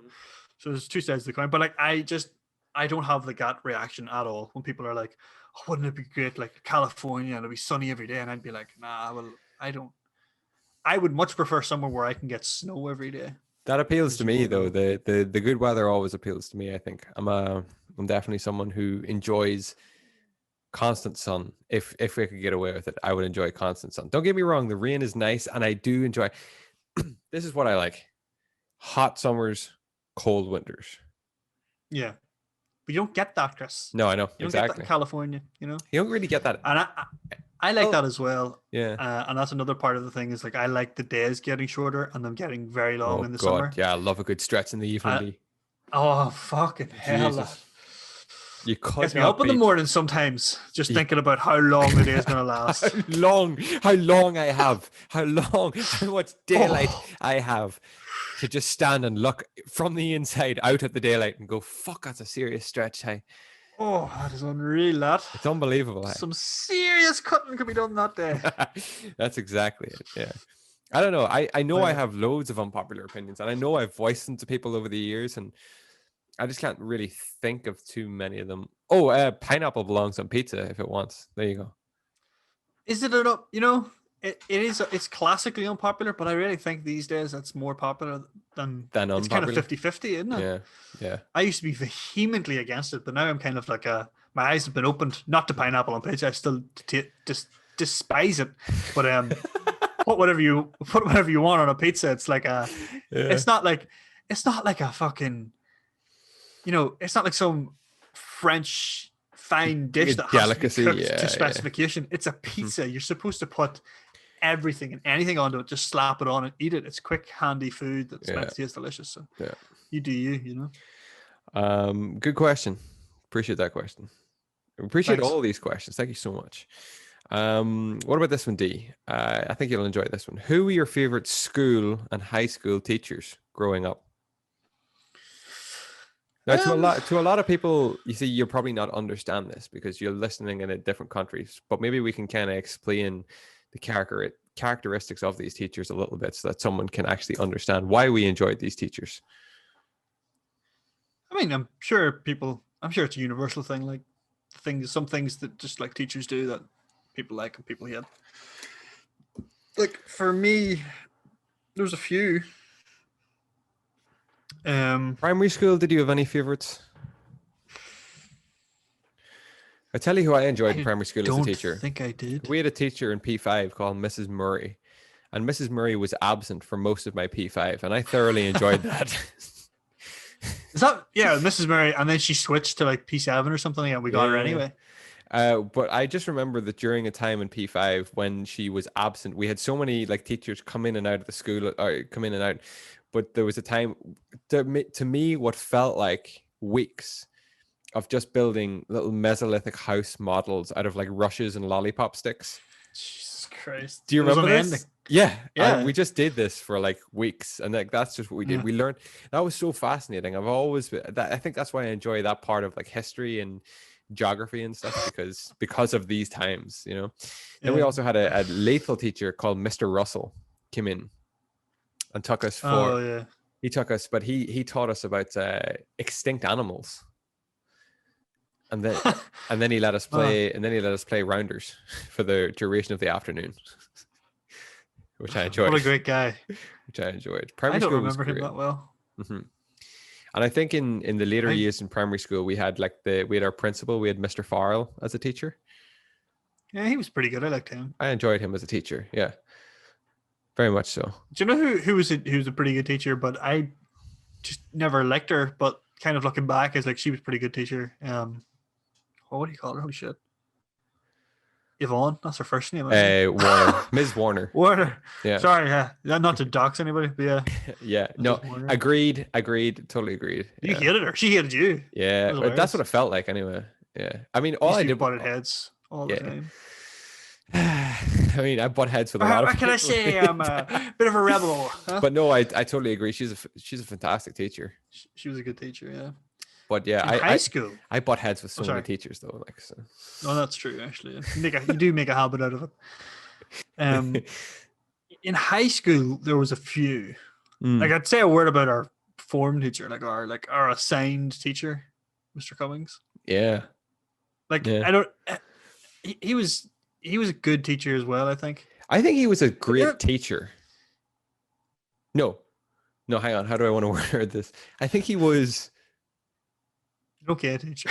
An okay teacher. Like, he was in a terms good of man. That's it. In terms of learning, I think he was just base level. But in terms of like knowledge that he passed on as like a person or as a man, I think he was a much better role model. Yeah, that is kind of right. It's like, he taught maths. I actually never taught. He taught me maths for like first year maybe or something like that. And I don't particularly remember it or whatever. But yeah, I always remember like he would kind of talk to you as a person. I guess that's just because you had him as your form teacher. But like that carried through, and then you kind of like, you left an impression that way. I think more so than in teaching, which is valuable because like I think that's far more important, the stuff you learn like that in high school than the actual topics you learn, particularly for the first 5 years. Which is why one of my favorite teachers, and I wrote this down, and has always been one of my top teachers, has always been Kevin Devine, Mr. Devine, our religious studies teacher. I had him my entire duration of high school, because I took religion as an A level, and like a lot of people, especially like in the later years, they kind of just thought, I think, that he was like a lazy teacher. He would kind of just make you copy out text, and at the end of the year hand you like, here, this is what's going to come up. He put it up on the the overhead projector. Yeah, the OHP. Whereas like the amount that we learned off that man just through talking to him. Like that's what I remember about those RE classes, right? Yeah. Was sitting there and we were just asking him questions like about like, sir, like, why was Jesus doing this? Yeah. And like, what happened whenever Jesus turned the water to wine? And you're like asking all these questions about like shit, and then he'd be like, look, I don't know. Yeah. I wasn't there, right? Yeah. When I die, I'll ask him. That's the type of stuff he'd come out with. Yeah. But then we'd ask him stuff like, sir, what do the scrolls that are hidden in the Vatican really say, though? And this went on for weeks. And he's like, boys, I don't know. I don't know what to tell you. But I love it. But like he always entertained those type of questions. I know people who were like asking like kind of like, but like, how do we know that Jesus is God's son? How do we know that? And then he would actually give you an answer. Like he'd be like, well, look we have the Bible, we have this and blah blah blah, and he'd give an answer. Like obviously we attended a Catholic school, so there was no like kind of like, oh maybe he wasn't. It was always like, he definitely was. He definitely is there. Like let me tell you, he's watching. But he wouldn't just like kind of give you like the kind of spiel like don't question if it's in the Bible. Sit down. Absolutely. I also. Yeah, there's countless teachers that I could name off as like being my favorite. Mr. Moan was another fantastic teacher. Healy. But like I was just getting to her. Like one of my favorite teachers, purely for the fact that I don't think she was a great teacher. I didn't learn. She 100% treated you as like a peer, nearly. Like she was like talking to you as a person every time. There's times that woman talked to us as if we were her superiors. Yeah. That I think that like taught so much in terms of it, because you had to interact with the real world, right? You were leaving school at this point, and you were going to interact with the real world and get a job and interact with adults, university. Like, yeah. And she treated you like an adult, which was very important, I think. Oh, absolutely. I would also say a word about Mrs. Moan, my history teacher as well. She was like one of those teachers who has a genuine passion for what she was teaching. You could tell. Like she enjoyed teaching you stuff. We always took the piss out of it. That makes all the difference when a teacher genuinely has a passion for what they're trying to teach. Like you learn so much more. Like She got frustrated with us for messing around, not because we were messing around, but because she wanted us to learn the thing she was talking about. yeah, yeah, She wanted to impress upon us like how important it was. Like, we're talking about I don't know what we talk about, like Irish history or something like that. yeah. We're talking about the War of Independence. Like, this is important. Like, Mhm. she was so into it. There were some fantastic science teachers who were like that as well. And a lot of their names have slipped me, but I just remember a lot of their classes where they were just passionate about what they were trying to teach. And like, let's be real, a lot of the time our class didn't give them like half the attention they deserved. Like, Jesus, no, like, we were too busy turning on taps and trying to bust out roof tiles and stuff in the back of the class. do you remember in fucking Bonnie Irwine's class? What was it? We were trying to throw shit. Oh no, we were trying to flick stuff up using a ruler up into the shelf up behind. Yeah. Why we were doing that, I don't know. I don't know. I also remember in my French class one day, I think, yeah, my teacher was there, but the numbers were so few because it was a snow day, and the numbers were so few that she was like, you can just get on with your own work.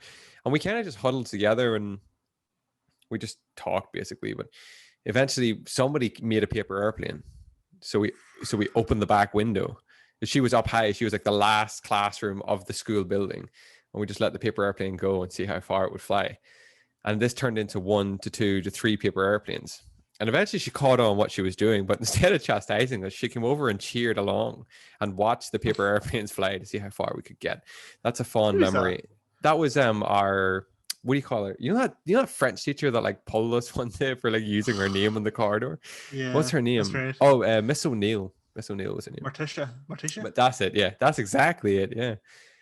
What do you call it? I remember though, I liked her early on, but she turned into a bit of a Mrs. McKenna, if you know what I mean. She got too big for her boots.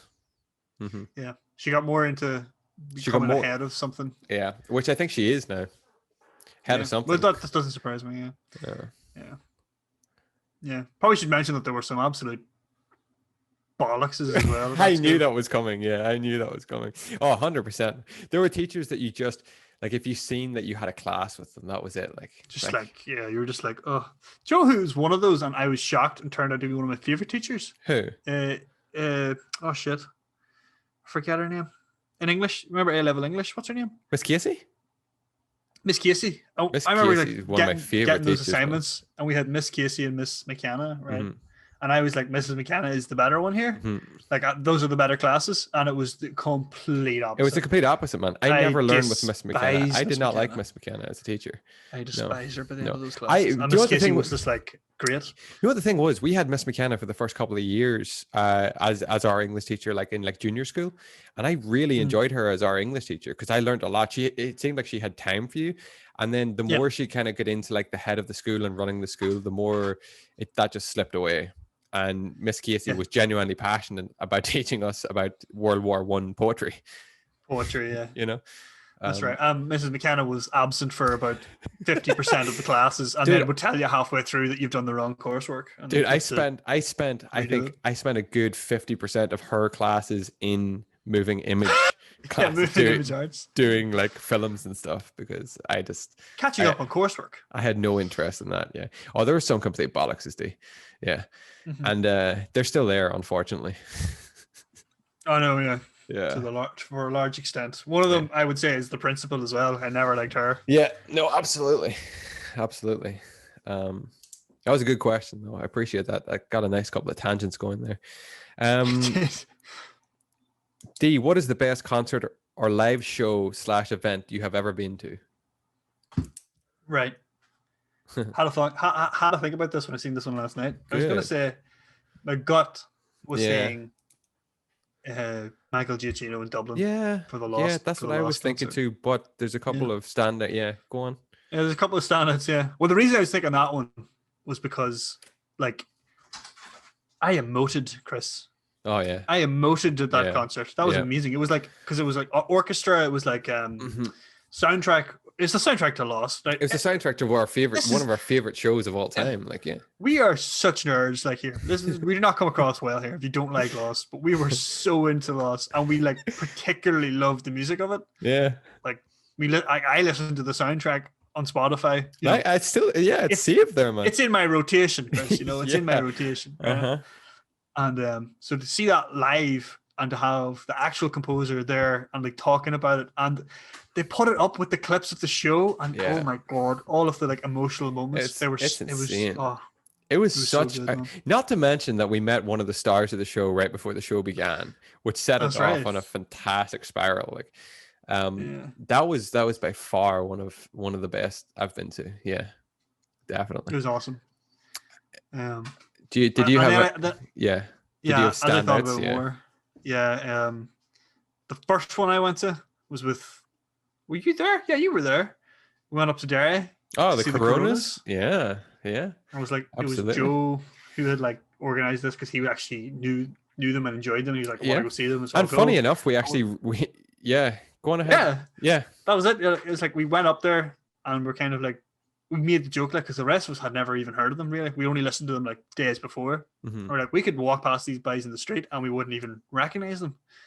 And literally as we walked past the venue, because we were a little bit early to sort of wander around Derry, we walked past them on the street. Yeah. It was just like, that is them. That is Coronas, genuinely them. We stopped them on the street. We got our picture taken. I was like, that's so mad. And then that like whole concert was really good. Yeah, it was that definitely was a good one, man. Yeah, that's a standout for sure.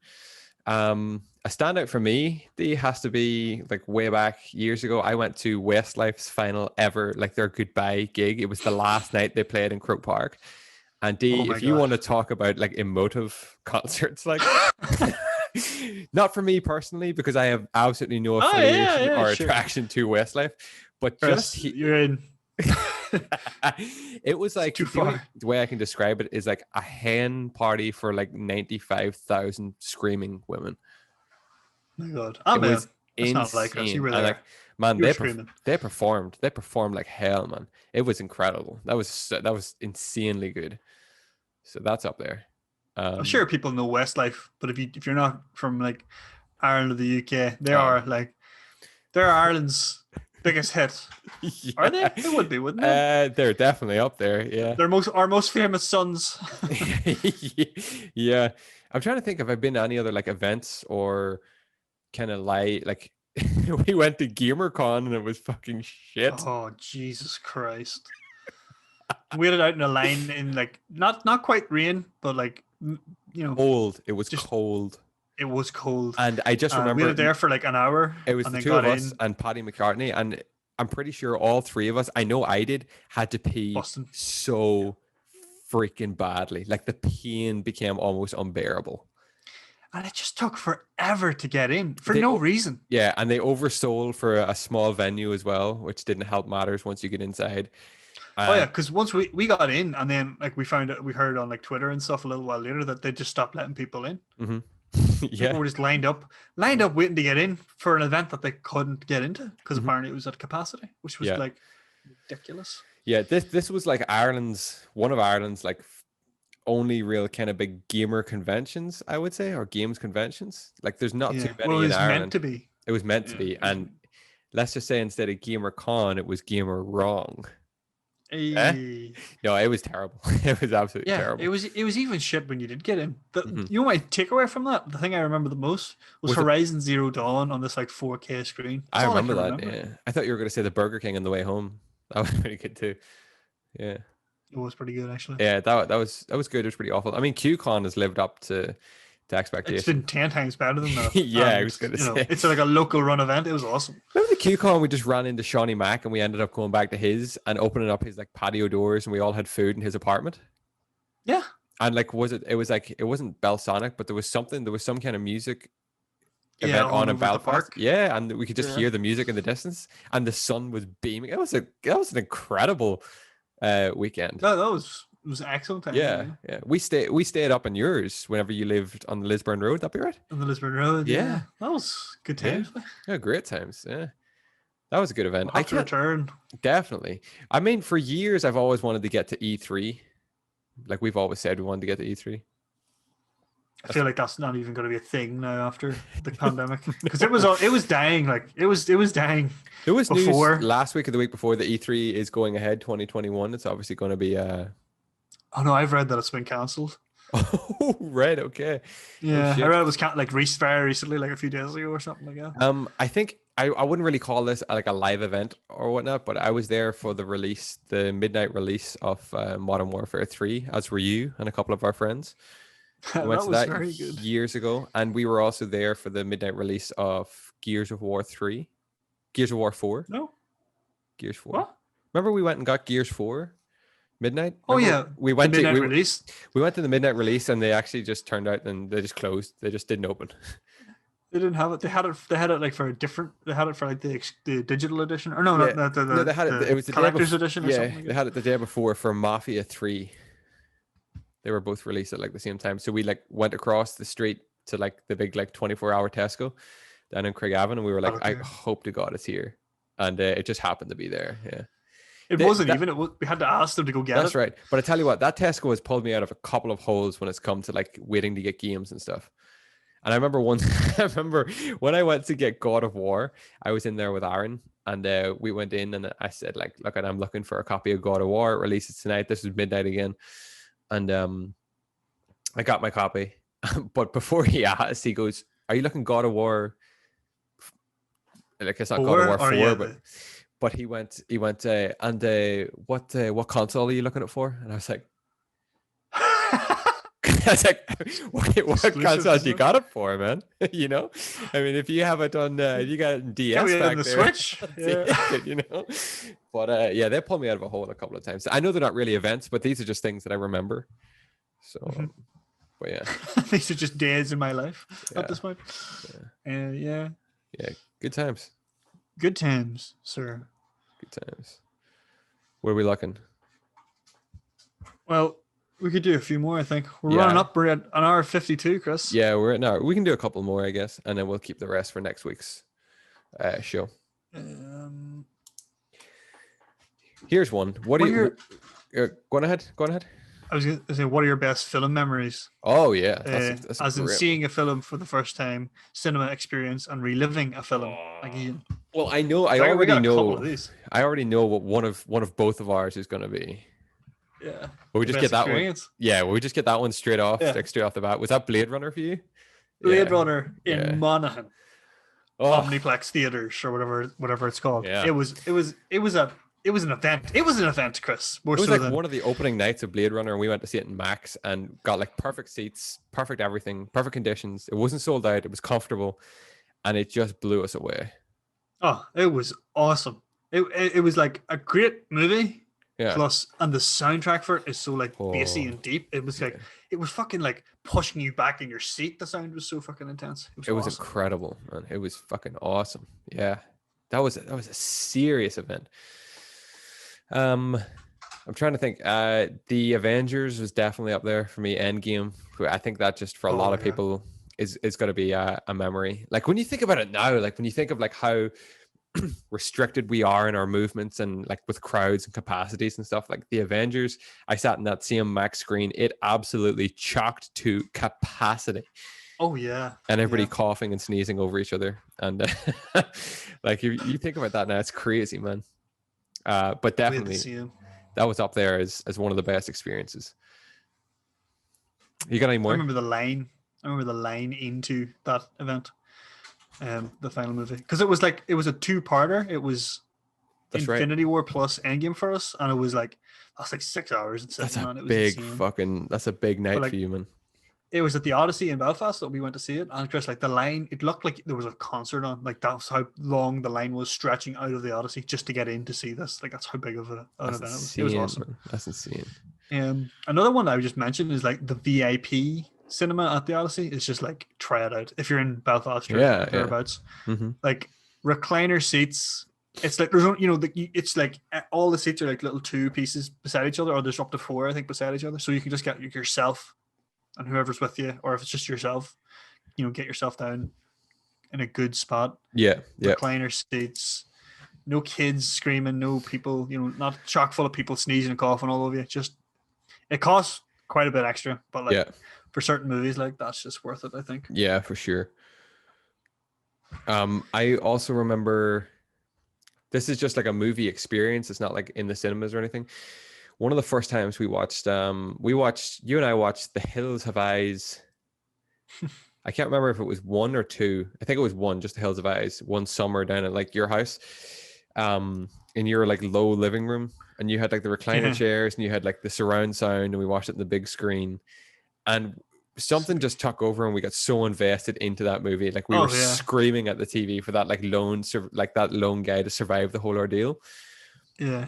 I'll always remember that. That was an awesome experience. Yeah, that was fucking excellent. Yeah. Remember Pirates of the Caribbean like trilogy? Like started at like, was it 1 a.m. or maybe like 12? I or do something remember like that, man. Yeah. Yeah. I sat remember down that and too. watched those.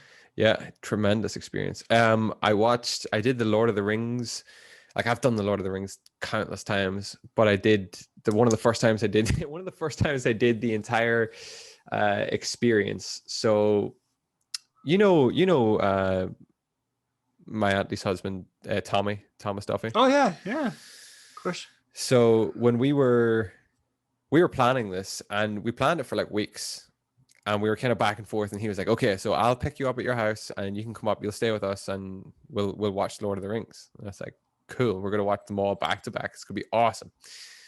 And he picked me up and we were driving up to his house, and he was like, you got everything? I was like, yep. He's like, you got snacks? Yeah. You got change of clothes? Yeah. You got the Lord of the Rings? I was like, no. And he's like, haha, cool. And I was like, no, I thought you had it. And he goes, I don't have Lord of the Rings.